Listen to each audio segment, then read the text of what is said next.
Hello friends, તમારું સ્વાગત છે મારી ચેનલમાં। આજે આપણે બનાવીશું ખંભાતના ફેમસ બટેકાના દાબડા ભજીયા।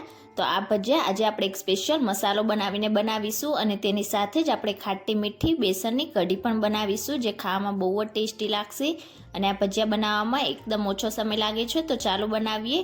રેસીપી સારી લાગે તો વિડીયોને લાઇક કરજો, તમારા ફેમિલી અને ફ્રેન્ડ્સમાં શેર કરજો અને જો તમને મારી રેસીપીઓ સારી લાગતી હોય અને ચેનલને સબસ્ક્રાઈબ ના કરી હોય તો સબસ્ક્રાઈબ કરીને બેલ આઇકનને પ્રેસ કરજો, એટલે નવી નવી રેસીપીના નોટિફિકેશન આવશે।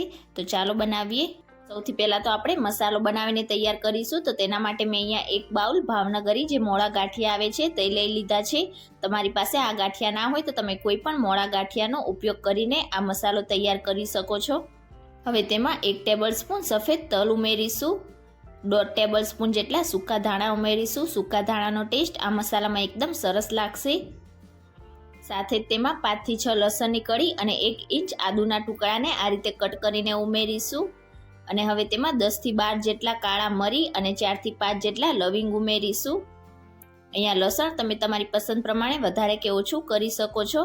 હવે તેમાં 1 ટીસ્પૂન ગરમ મસાલો ઉમેરીશું, 1/4 ટીસ્પૂન હિંગ ઉમેરીશું, 1 ટીસ્પૂન લાલ મરચું પાવડર ઉમેરીશું। અહીંયા તમે કશ્મીરી લાલ મરચું પાવડરનો ઉપયોગ પણ કરી શકો છો। 1 ટીસ્પૂન ધાણા જીરું પાવડર અને હવે તેમાં 1/4 ટીસ્પૂન જેટલી હળદર ઉમેરીશું। સ્વાદ પ્રમાણે મીઠું ઉમેરીશું। તો મીઠું ગાંઠિયામાં પણ હોય છે તો ધ્યાનથી ઉમેરવાનું। હવે બધી જ વસ્તુને આપણે પલ્સ કરીને સારી રીતે પીસીને તૈયાર કરી લઈશું। તો અહીંયા તમે જોઈ શકો છો મેં આ રીતે પલ્સ કરીને આ રીતનો મસાલો બનાવીને તૈયાર કરી લીધો છે। હવે આપણે એક પ્લેટ લઈશું અને બધા જ મસાલાને આ રીતે આપણે પ્લેટમાં ટ્રાન્સફર કરીશું અને હવે તેમાં 1 લીંબુનો રસ ઉમેરીશું। તો લીંબુનો રસ મસાલામાં સરસ બાઇન્ડિંગ આપશે અને ટેસ્ટ પણ એકદમ સરસ લાગશે। અને હવે હાથેથી આપણે બધા જ મસાલાને આ રીતે લીંબુના રસમાં સારી રીતે મિક્સ કરીશું અને હવે આ રીતે મિક્સ થઈ જાય એટલે આપણે આ રીતે મસાલાને પ્લેટમાં સાઈડ પર દાબીને થોડીવાર માટે રેસ્ટ આપીશું। ત્યાં સુધી આપણે બટાકા પૂરીને કોટ કરવા માટેનું બેસનનું બેટર બનાવીને તૈયાર કરીશું। તો હવે તેના માટે આપણે બાઉલમાં 1 કપ ચણાનો લોટ ઉમેરીશું અને આપણે બટાકા પૂરી ઉપરથી એકદમ સરસ ક્રિસ્પી બને તેના માટે તેમાં 1/4 કપ જેટલો ચોખાનો લોટ ઉમેરીશું। જો ચોખાનો લોટ ના હોય તો તમે તેની જગ્યાએ કોર્નફ્લોરનો ઉપયોગ પણ કરી શકો છો। અને હવે તેમાં 1/4 ટીસ્પૂન હિંગ ઉમેરીશું, સ્વાદ પ્રમાણે મીઠું ઉમેરીશું, 1/4 ટીસ્પૂન હળદર પાવડર ઉમેરીશું અને હવે તેમાં થોડું થોડું પાણી ઉમેરતા જઈશું અને મીડિયમ થીક બેટર બનાવીને તૈયાર કરીશું। તો અહીંયા બટાકા પૂરીને કોટ કરવા માટે તમારે વધારે પડતું જાડું પણ નહીં અને વધારે પડતું પાતળું પણ નહીં, એ રીતનું બેટર બનાવીને તૈયાર કરવાનું છે। અહીંયા તમે જોઈ શકો છો મેં બિલકુલ આ રીતે થોડું થોડું પાણી ઉમેરતા જઈને આ રીતનું મીડિયમ થીક બેટર બનાવીને તૈયાર કરી લીધું છે। તો આટલું બેટર બનાવવામાં મારે અડધા કપ જેટલા પાણીનો યુઝ થયો છે। તો બેટર તમારું આ રીતનું હોવું જોઈએ, વધારે પડતું જાડું પણ નહીં અને વધારે પડતું પાતળું પણ નહીં। જો તમને લાગતું હોય કે બેટર વધારે પાતળું છે તો થોડોક ચણાનો લોટ તમારે ઉમેરી દેવાનો અને જો લાગતું હોય કે બેટર થોડુંક જાડું છે તો થોડું પાણી ઉમેરીને આ રીતની કન્સિસ્ટન્સીવાળું બેટર બનાવીને તૈયાર કરવાનું। તો હવે બેટરને આપણે થોડીવાર માટે સાઈડ ઉપર રાખીશું એટલે એકદમ સરસ રીતે રેસ્ટ થઈ જશે। અને હવે બાઉલમાં આપણે પાણી લઈશું અને આ રીતની જે બ્લેડ હોય તેનાથી આપણે બટાકાની સ્લાઇસ કરીશું।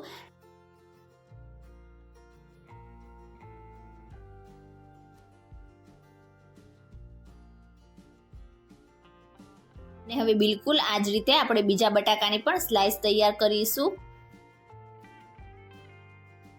તો અહીંયા તમે જોઈ શકો છો મેં બિલકુલ આ રીતે બંને બટાકાની સ્લાઇસ કરીને તૈયાર કરી લીધી છે અને બટાકાની સ્લાઇસ વધારે પડતી જાડી પણ નહીં અને વધારે પડતી પાતળી પણ નહીં, એ રીતની છે। તો હવે બટાકામાં સ્ટાર્ચ હોય છે તો બધી પૂરીને આપણે 2 થી 3 વાર પાણીથી સારી રીતે વોશ કરી લઈશું।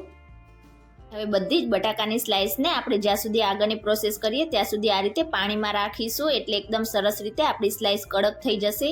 અને હવે પૂરી સાથે ખાવા માટેની કઢી બનાવીશું। તો તેના માટે પેનમાં આપણે 1 કપ પાણી ઉમેરીશું। તો અત્યારે પેન તમારે ગેસ ઉપર નથી રાખવાની અને હવે તેમાં 1 ટેબલસ્પૂન જેટલો ચણાનો લોટ ઉમેરીશું અને ચણાના લોટને પાણી સાથે એકદમ સારી રીતે મિક્સ કરીશું। તો આ રીતે બધો જ લોટ મિક્સ થઈ જાય એટલે હવે આપણે પેનને ગેસ ઉપર રાખીશું અને કઢી બનાવી લઈશું। તો અહીંયા મેં પેનને ગેસ ઉપર રાખી દીધી છે। હવે આપણે ગેસ શરૂ કરીએ એટલે 2 મિનિટ માટે કઢીને આ રીતે હલાવતા જઈશું અને હવે તેમાં બાકીના મસાલા ઉમેરીશું। 1/4 ટીસ્પૂન જેટલી આદુ અને લસણની પેસ્ટ ઉમેરીશું, 1/4 ટીસ્પૂન જેટલી હિંગ ઉમેરીશું, અડધી ટીસ્પૂન કરતાં થોડુંક ઓછું લાલ મરચું પાવડર ઉમેરીશું, 1/4 ટીસ્પૂન જેટલી હળદર, સ્વાદ પ્રમાણે મીઠું ઉમેરીશું અને કઢીને ખાટી મીઠી બનાવવા માટે તેમાં 2 ટેબલસ્પૂન જેટલી ખાંડ ઉમેરીશું અને હવે લાસ્ટમાં તેમાં અડધા લીંબુનો રસ ઉમેરીશું. તો આ રીતે લીંબુ ઉમેરીશું એટલે થોડીક જ વારમાં આપણી કઢી એકદમ સરસ બની જશે. બધી જ વસ્તુને સારી રીતે મિક્સ કરીશું અને ફક્ત 1 થી 2 ઉભરા આવે ત્યાં સુધી જ આપણે કઢીને આ રીતે હલાવતા જઈશું. તો આ કઢીને બનવામાં એકદમ ઓછો સમય લાગે છે. ફક્ત 5 જ મિનિટમાં તમે આ કઢી બનાવીને તૈયાર કરી શકો છો. તો થોડીક જ વારમાં તમે જોઈ શકો છો આપણી કઢી આ રીતે થીક થવા લાગી છે. આ કઢી જ્યારે ઠંડી થશે ત્યારે હજી પણ થોડીક વધારે ઘટ્ટ થશે. તો હવે આપણે ગેસની ફ્લેમ ઓફ કરી દઈશું અને તેને સાઈડ પર ઠંડી થવા માટે રાખીશું. હવે આપણે બેટર ચેક કરી લઈશું. તો લગભગ 10-1 મિનિટ જેવું થયું છે અને તમે જોઈ શકો છો આપણું બેટર એકદમ સરસ રીતે સેટ થઈ ગયું છે. વધારે જાડું પણ નહીં અને વધારે પાતળું પણ નહીં, એ રીતનું બેટર છે. તો આ રીતે સ્પૂનને બેટર એકદમ આસાનીથી કોટ કરે એ રીતનું તમારું બેટર હોવું જોઈએ. તો અહીંયા હવે આપણે જે બટેકાની સ્લાઇસ કરીને તૈયાર કરી હતી તે પણ તમે જોઈ શકો છો એકદમ સરસ રીતે કડક થઈ ગઈ છે. તો હવે આપણે સ્લાઇસમાં મસાલો ભરીને તૈયાર કરીશું. તો તેના માટે આપણે આ રીતે એક બટેકાની સ્લાઇસ લઈશું. તો બટેકાને તમારે કોરી નથી કરવાની. આ રીતે બટેકાની સ્લાઇસ ભીની હોય તેમાં તમારે આ રીતે મસાલો 1 ટેબલસ્પૂન જેટલો લગાવવાનો છે. તો ફક્ત 1 ટેબલસ્પૂન જેટલો જ મસાલો આપણે આ રીતે ભીની સ્લાઇસમાં લગાવીશું એટલે એકદમ સરસ રીતે બટાકાની સ્લાઇસ સાથે મસાલો ચોંટી જશે. અને હવે આ રીતે મસાલો ચોંટી જાય એટલે એક બીજી બટેકાની સ્લાઇસ લઈશું અને તેના ઉપર આપણે આ રીતે પ્રેસ કરીને લગાવીશું. આ રીતે બટેકાની સ્લાઇસ ભીની હશે એટલે બંને બટેકાની સ્લાઇસ એકબીજા સાથે મસાલાના લીધે ચોંટી જશે અને જો ના ચોંટતી હોય તો તમારે તેને હથેળીથી થોડુંક પ્રેસ કરવાનું. જ્યારે મસાલો થોડીવાર રહીને સોફ્ટ થશે ત્યારે તેની જાતે જ તમારી સ્લાઇસ એકબીજા સાથે ચોંટી જશે અને આ રીતે એક્સ્ટ્રા મસાલો હોય તેને અલગ કરી લેવાનો. તો બિલકુલ આ જ રીતે મેં બધી જ બટેકાની સ્લાઇસને તૈયાર કરી લીધી છે અને અહીંયા તમે જોઈ શકો છો આપણી બંને બટેકાની સ્લાઇસ આ રીતે મસાલાના લીધે એકબીજાની સાથે ચોંટી ગઈ છે. તો હવે આપણે ભજીયા બનાવીને તૈયાર કરીશું. તો તેના માટે મેં તેલને પહેલાંથી જ ગરમ કરવા માટે રાખી દીધું હતું. તેલ ગરમ થઈ જાય એટલે ગેસની ફ્લેમ મીડિયમ રાખીશું અને બેટરમાં આ રીતે આપણે બટેકાની સ્લાઇસને કોટ કરીશું અને એક્સ્ટ્રા જે બેટર હોય તેને આ રીતે આપણે નીકાળી લઈશું અને હવે તેલમાં ઉમેરીશું.